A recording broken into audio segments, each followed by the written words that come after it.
aproveitar esta roda de prensa para dar conta un pouco do seminario que estamos celebrando, que organiza o Sindicato Agrario Galego aquí en Galiza. Con este seminario convidamos a representantes de distintas organizacións europeas e a representantes da propia Coordenadora Europea Vía Campesina, da que, como sabedes, eu neste momento formo parte tamén do seu comité de coordinación e, concretamente, teño a responsabilidade de coordinar os sectores gandeiros e tamén o sector lácteo. O objetivo deste seminario é poder atoparnos aquí as organizacións que estivemos traballando no marco europeo e que estivemos realizando distintas accións e distintas movilizacións durante os últimos tempos con un objetivo moi claro que é cambiar a política leiteira da Unión Europea de tal xeito que permita que todos os produtores e produtoras de leite da Unión Europea poidamos vivir do noso traballo a través de uns precios que cubran justamente os costes e o traballo de produción. E para iso temos valorado que é clave cambiar a política leiteira na Unión Europea. Eu vou pasar a palabra ás organizacións que estiveron participando aquí.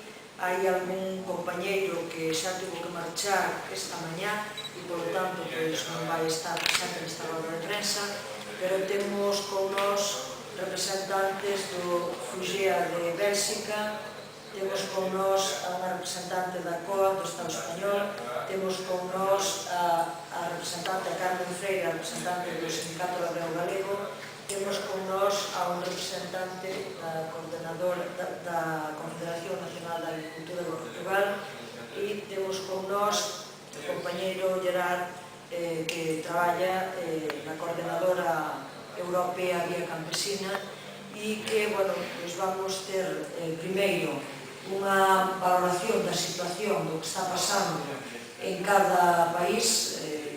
Van a intervir, por tanto, as persoas que forman parte das organizacións que están aquí representadas e despois haberá tamén, por parte de Gerard, unha presentación da situación europea. E o segundo que vamos a abordar é un pouco como vamos continuar traballando de cara a este objetivo común que temos, que é cambiar a política leiteira. Entón, eu, sin máis, paso-vos a palabra, non sei quen vai empezar de vos, si, tal vez por Xavier.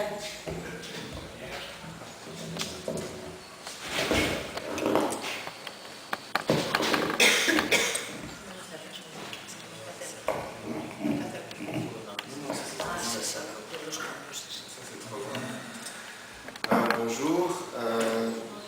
Donc la situation de la production laitière en Belgique et plus particulièrement en Wallonie est assez désastreuse depuis plus d'un an et demi. Donc ça veut dire que depuis mai 2008, nous sommes payés moins de 20 centimes d'euros par litre et que nos coûts de production moyens sont aujourd'hui de 33 centimes. Donc c'est un véritable désastre dans la profession agricole.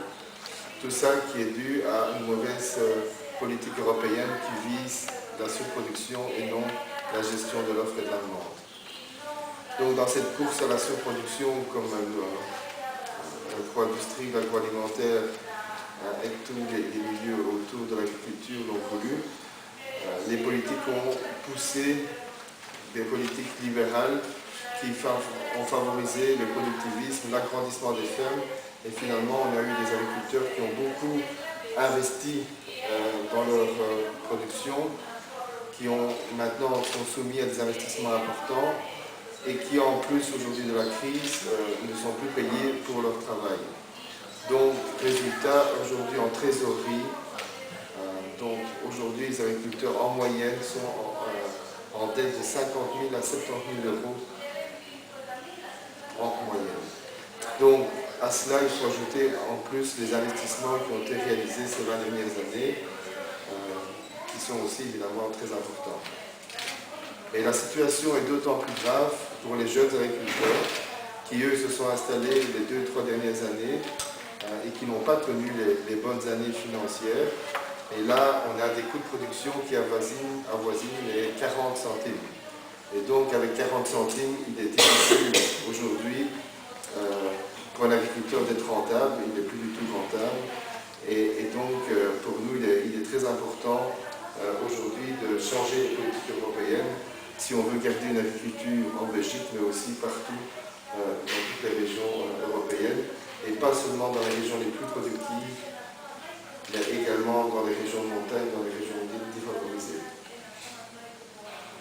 Donc, suite à ce constat, on a entrepris de nombreuses manifestations dès mai 2008, qui a abouti à la grève du lait que l'on a lancée avec un mouvement de l'ONB en Belgique et qui a connu un grand succès en termes de mobilisation, en termes de conscientisation des consommateurs.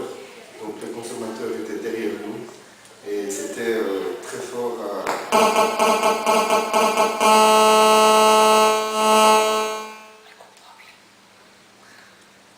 C'était très fort en termes de mobilisation. À chaque réunion, à chaque manifestation, on avoisine entre 1000 et 2000 personnes. Donc la mobilisation est aujourd'hui importante. Ce qui nous a permis en tout cas d'infléchir les politiques au niveau belge qui ont suivi nos recommandations et nos axes politiques. Donc maintenant, on est déjà à l'heure du bilan et il est clair que pour nous, on a déjà pu changer certaines orientations des politiques européennes voire nationales, mais il reste encore beaucoup de travail pour aller vers une régulation de la production et non pas la contractualisation. Et donc, si on veut encore infléchir ces politiques, il faut rester mobilisé. Et c'est donc pour cela qu'on est venu ici en Galice, afin de mener une stratégie européenne, afin de changer ces politiques. Merci. Bueno, muchas gracias.